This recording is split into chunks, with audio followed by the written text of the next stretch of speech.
Hello, my name is Azar Alamouri and this is assignment 2. Our topic is China, a new superpower. Is it a new superpower? So, a look at China's past, present and future. So, is our question interesting? I think our question is really interesting because China, many authors and writers are depicting China to be the greatest superpower in the future. This is going to shape our lives, too many things, international relationships, even the soft power ideologies, even many things. So it's going to be the main topic of the future in many aspects, not only politics, economy, many things. So, in order to know China, its capabilities, we highlight three main domains, which are diplomacy, military, and economy. In the beginning, we are going to understand look and like an overview, or it's not in-depth look, but it's highlights about the most important aspects that shaped China today from the past until today. And then we're going to depict the future scientifically, not randomly. On the way, we're going also to speak about the methodology, where how we did our research. It's not ours. Everything here is from references, and the references exist in the last slide, 2 slides. So let's start with the understanding China today, or absolutely it's impossible to understand a deep-rooted civilization like China, but we have to start somewhere. These are the topics when it comes to diplomacy and military in the beginning, and then China's economy. We are still in China today now. So 2, 3, methodology, 4, future, 5, conclusions. So okay, so it was Morgan in his book, The Chinese Economy, writes that in the past China looked to other civilizations as inferior to it. But let's start in 1800s when the Europeans came to China, mainly missionaries, many positive things in that period, but it ended. It's not what happened is that the Pope and the Vaticans decided that either the Chinese should adhere strictly to Christianity, or they will not be considered Christians. This is one highlight from China's recent past. Let's continue. Also, Morgan writes about a period where the what do we call them, the traders,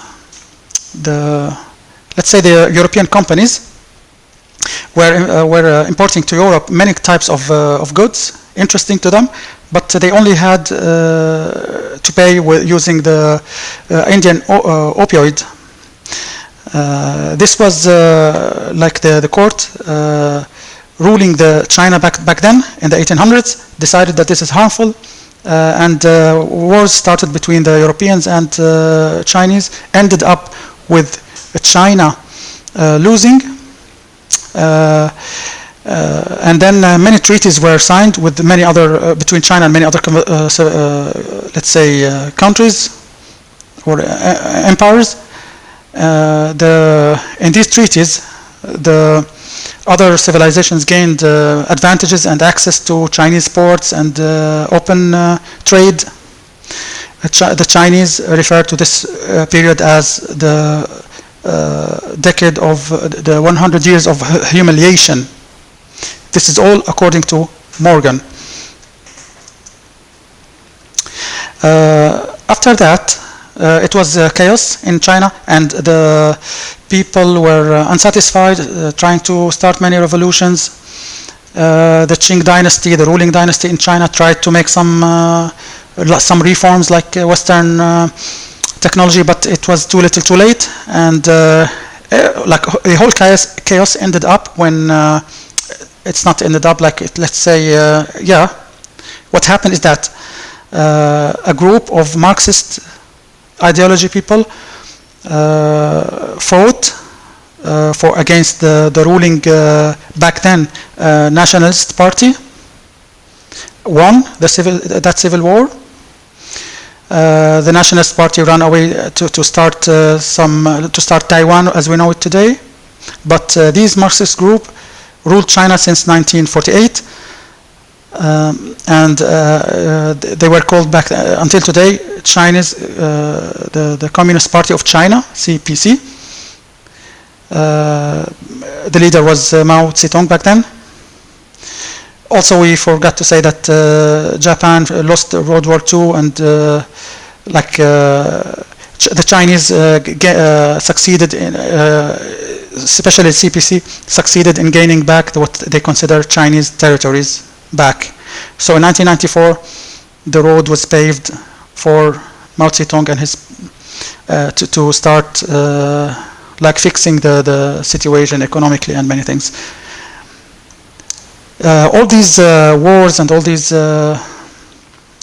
they shaped China today. So probably I think it's important to understand the whole background behind and many aspects of China before starting to depict the future in a scientific way. Mao Zedong, in short, according to we're still in Morgan's book. Mao Zedong, he wanted to make China radically quickly. He wanted to make it manufacturing powerhouse, despite being agrarian, and he wanted to compete with the steel industry of Britain. But his rush policy ended up in many people dying with famine and lack of food. This is called the huge leap forward. Some critics say it wasn't successful. After that, the failure was also blamed by this Communist Party and the people who are really hoax. It was blamed on the old culture. So propaganda was was being spread, and they wanted to make a huge change in ideology of people. This is referred to as the Cultural Revolution. So much struggle, so much long 20th century. Let's speak about diplomacy now a little bit. The relationship to USA was, in the beginning, it was according to Guo, reference references sources in the references list. According to Guo, it was first not a friendly relationship with the USA because of the change because of the difference in ideology, capitalist USA. But then, in the 1970s, many U.S. diplomats thought that, and policymakers thought that China is important in the competency in the Cold War against the Soviet Union. So relationships began in the 70s to be better with the USA. Kennedy says that the relationship today with the USA is competition. However, a clash is not inevitable. He says there are common interests like stability, economy between USA and China today. One terminology that is used today frequently is wolf warrior diplomacy. So Yuan speaks about the period where China, where Deng Xiaoping, a former president of China, was saying that the rise of China is peaceful, not a threat to anyone. This was back in the, for example, 80s. But however, recently, Chinese diplomats are using social media to be really critical against the countries in the West. Aggressive policy from China, for example, if Australia questions the start of COVID-19, there are economic sanctions. China applies economic sanctions. So this Wolf Warrior is a movie, someone who's really strong, but it means that China now is changing towards a more aggressive foreign policy. So let's speak about BRE as the last. It is like too much diplomacy, but also it's economic a little bit. Economic is the later aspect. So, in short, it's as we said, it's an economic project. Connects China to many aspects, many places in the world. Ends with Europe. China started this project because of many reasons. For example, China wants to secure its access to energy and to raw material. China wants to develop its western provinces that are underdeveloped. China wants to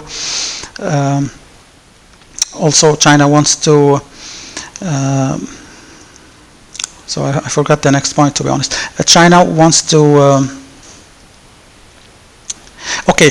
China has overcapacity in its manufacture, for example, steel, and so it wants to their companies to invest outside and get projects outside of China.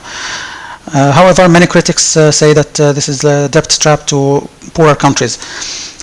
Next, we speak about Chinese economy. We are still speaking about China's situation in the past and today. GDP it was the source here was He Holm. So back to the Morgan in his book. When he wrote the book, it was 13.6, and then it was 16, and some people say 18 trillion US dollars. This is the GDP of China.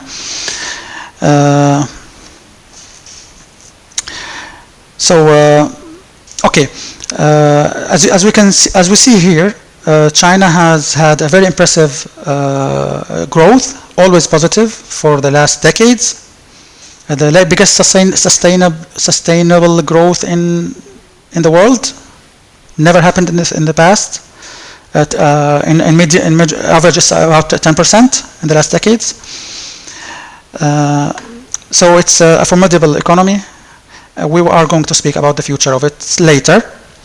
We can take one aspect from, or a few aspects.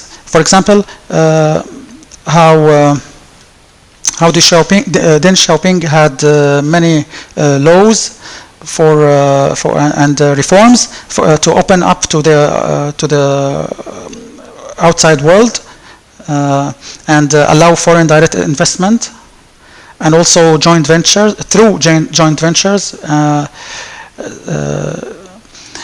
and gave a little bit leeway to the private sector as well. But current President Xi Jinping,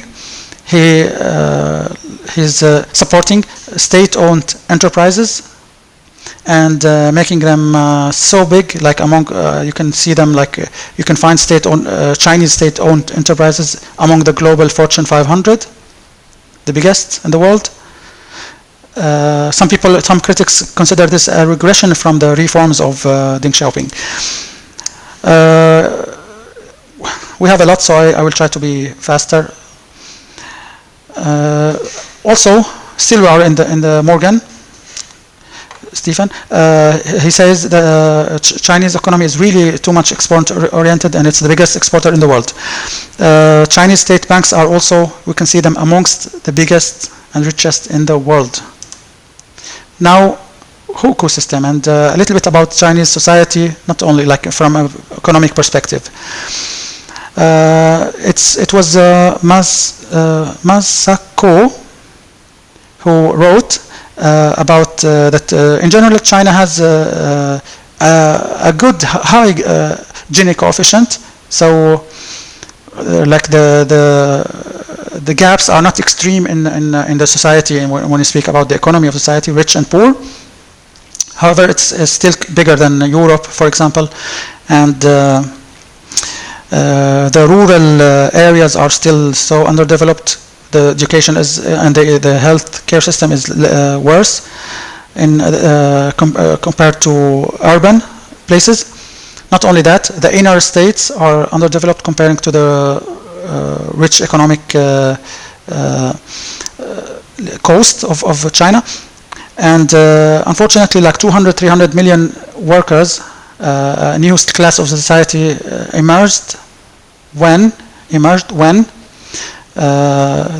because the Chinese Communist Party has doesn't allow people to move from to the bigger cities.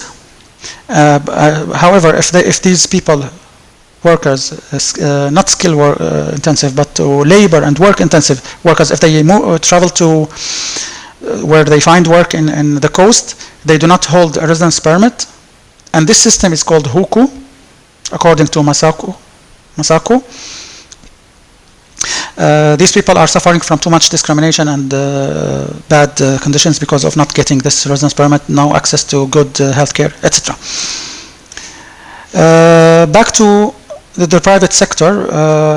So according to Morgan, again, his book, in the beginning it was the private sector was totally banned. No, everything should be owned by the government. But today we can find that the private sector is really profitable in China. Mainly, for example, manufacturing is the biggest, real estate as well, transport is growing. So the private sector is really successful today. But some critics say that CPC has, Chinese Communist Party has tight control over the private sector, and every private company might be really controlled by the Chinese Communist Party. And also these companies should have good relationships with the government to get loans and bailouts, etc. So it's interesting to speak about the Chinese economy. It has, according to Chin, the Chinese economy has many challenges. Deflation. It's because like the Chinese people are not consuming in their nature. Of course, when you don't buy a lot, things will not get more expensive, so there will be no inflation. Now, also the de-risk, because, for example, in China there are the famous real estate, what do we call it, crisis that happened recently. But other sectors are trying to fill the gap, for example, technology. The demographic is also problematic in China because since the 1970s, the end of the 1970s, when the CPC introduced the one-child policy, China is expected not to have enough people because of low birth rate, expected to have enough people to support the elderly, for example, by paying taxes and working. Also, the debt is a big challenge, and mainly the local government debt. It's growing, especially after COVID. Okay, so where are we in our let's call it OPIFT or assignment? We spoke about an overview about China. We want to study like China in the future. Is it going to be a superpower? I'm sure everyone listening wants to listen to it, wants to know the answer to this. But before that, we have a little bit to study the thing, not only in like backgrounds and aspects and choosing highlights. No, we should be systematic and methodic. How can we measure the capabilities of a country? So the first theory says that you can measure the force of the strength of a country by measuring its force. It can force other countries to do things that they don't otherwise want to do. Now, sorry, this is according to Moyer, Maisel, and Matthews. Okay. Force is relative, so we cannot measure force like say, yeah. So it's not, there's no number for. Next thing, only like to spoil everything. These things we only like the thing that matters to us is these two. But these ones are how the thought process, how we started, which one is better, until we chose a new method, according to Moyer, his article. Second is the CINC, which is the Composite Index National Capabilities. This one focuses on measuring the military and also some other things like steel manufacturing and stuff and things like that. However, this measure proved wrong. For example, if you want to look at the CINC, it said that China is going to surpass the United States in 1995 in capabilities, but it's not the case. So this is why Moyer and et al. They moved to another more comprehensive index or measure. Beckley, the Beckley measure, it speaks much about the economy, GDP, at purchase power parity. However, also this is problematic because it can show like even smaller countries like Kuwait much stronger than bigger countries like Iraq. We all know that it took the Iraqi army days to invade Kuwait. So how can a measure that says Kuwait is much stronger than Iraq be correct, according to the article? Okay, introducing the DIME, diplomacy, military, economy. This is Moyer's article, the one that I focus the most. From now on, everything from this article. It focuses on a number measuring diplomacy, military, and economy. He thinks it's the best. The math of it is not that complicated, but if you understand, it's enough for me to understand that it focuses on diplomacy, military, and economy. It's a quantitative measure. It's a number. How they do it, like they say, the number of embassies of a country over all embassies in the world. So it's relative. So it's it's excellent because it's relative. It's comparing a country to the whole world in every aspect.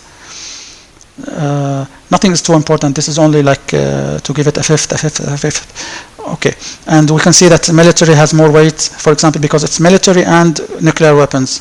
Economy has more weight than diplomacy because economy has one time its GDP and also one time the percentage of trade in the GDP. A country where the services, for example, are the biggest of its GDP, it's not a very strong GDP. Trade is the best. So this is why economy has a big weight in this DIME measure. But also I will come back to this thing later because how we look at is China going to be the strongest? We are going to look at DIME and if. What is if? It's international futures from the University of Denver. All we need to know about it is that the authors of the article, Moyer et al., they said that it's reputable, used in high-profile policymakers, and so and also like it has many it measures many aspects. For example, health, education, population, economics, government, infrastructure, water, energy. Feel free to pause and take a look. So if it not only like it measures these things, but also it gives we cannot say it's expectation because it's projection. It's not only simple extrapolation. No, it's scientific. Like let's say a complex and convoluted system of measuring, even giving numbers for the future for tens of years to come. So in short, the authors of our article, they take their data from international futures. So where are we in the text? We spoke about a little bit about how China is shaped, and also we spoke about the methodology, how to measure capabilities of a country, and then we chose to, it's not us, it's the article they chose to.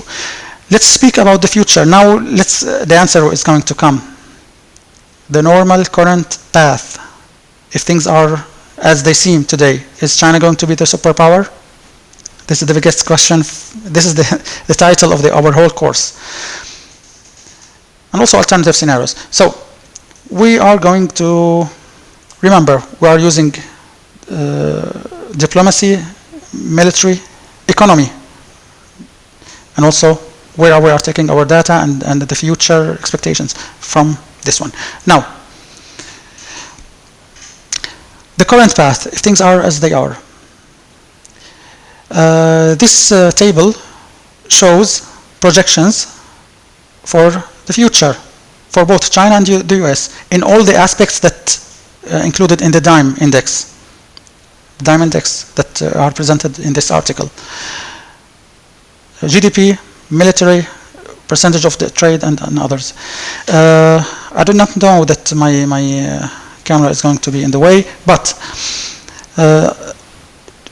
okay. So looking at this one, I highlighted what I think interesting for us, for our research. GDP growth is going, even in 2059, China is going to be double as much as GDP growth than the USA.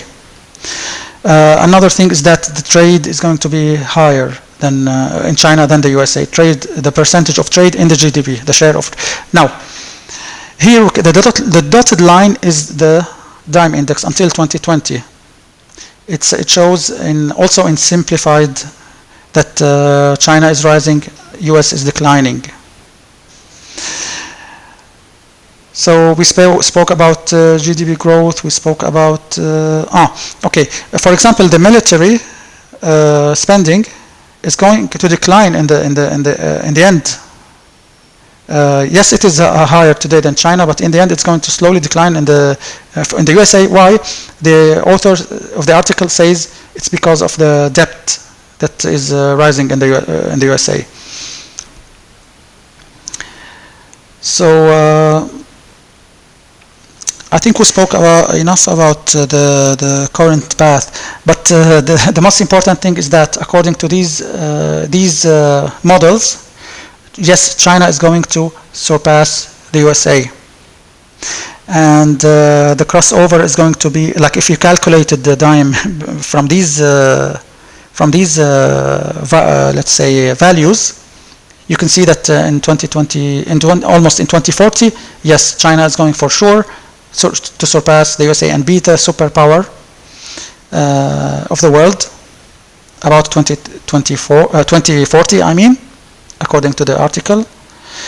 But also, if you calculated the rest, it says that there will be decades of bipolar powers in the whole world. Why are we mentioning the USA too much in an article about China? Because USA is the biggest superpower today. It's the elephant of the room. So if you want to compare China to someone, you have to compare it to the biggest, to the superpower of today. I hope I was clear here, but then I will go back and summarize. Okay, the article of Moyer makes alternative scenarios, and are they going to, if things happen, are they going to affect these expectations by a lot or by a little? There's no time to go in how the scenarios were put. A little bit like complicated, and I don't want to go into this. I will trust what the article. It says that. So, some takeaways. So these are summary of scenario analysis. If things change, for example, to the worse or to the best in terms of GDP growth, etc. If things changed worse or better for each country, how much impact they are going to have on the current path that we spoke about? In summary, the answer is not much. According to this article, China is going to surpass the USA. and we're going to speak about it. But let's some takeaways. What things can change things the most? The biggest factor is GDP, GDP, GDP, and GDP. The GDP growth in China, if it was little, it will affect this expectation by almost, let's say, 6% points. If it was bad. If it was good, also it will like enhance and accelerate the surpass in almost 6% points. So the standard deviation is about 5%. We can see here also that the U.S. the change in the economy of the U.S. it doesn't have as big of an impact as this one. Composite, it's according to the article, it's an unrealistic scenario of either everything is good or everything is bad for a country. So and also like it includes GDP. So no point in my opinion. So some takeaways also is that the change is not so big. So there is no abrupt decline of the USA. Because you can read in Wang's theories that is used widely by Xi Jinping, according to the article, that Wang criticizes the American society and says that the middle class, consumerism, individualism is the reason there will be a huge, dramatic decline in the USA, but the numbers don't say so.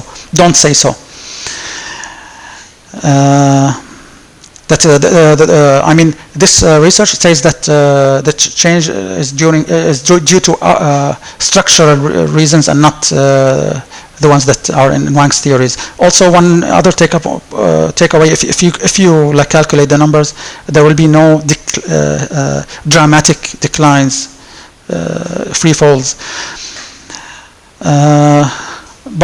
Okay, this doesn't mean much, to be honest. This doesn't mean much.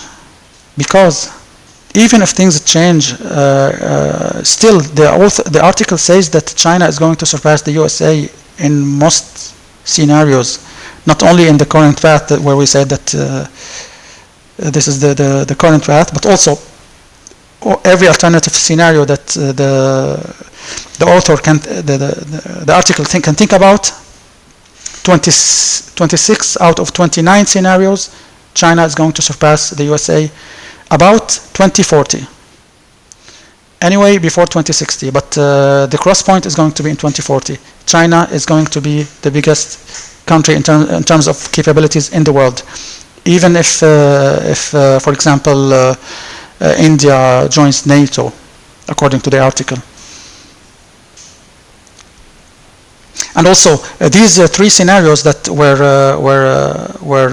China does not surpass out of 29, where China does not become the superpower are really unlikely, because it should go bad for the USA in every single aspect: economy, fertility, nuclear warheads, diplomatic exchange, number of embassies, military spending, and GDP. It should be so it's a slim, an unrealistic chance that the USA is not.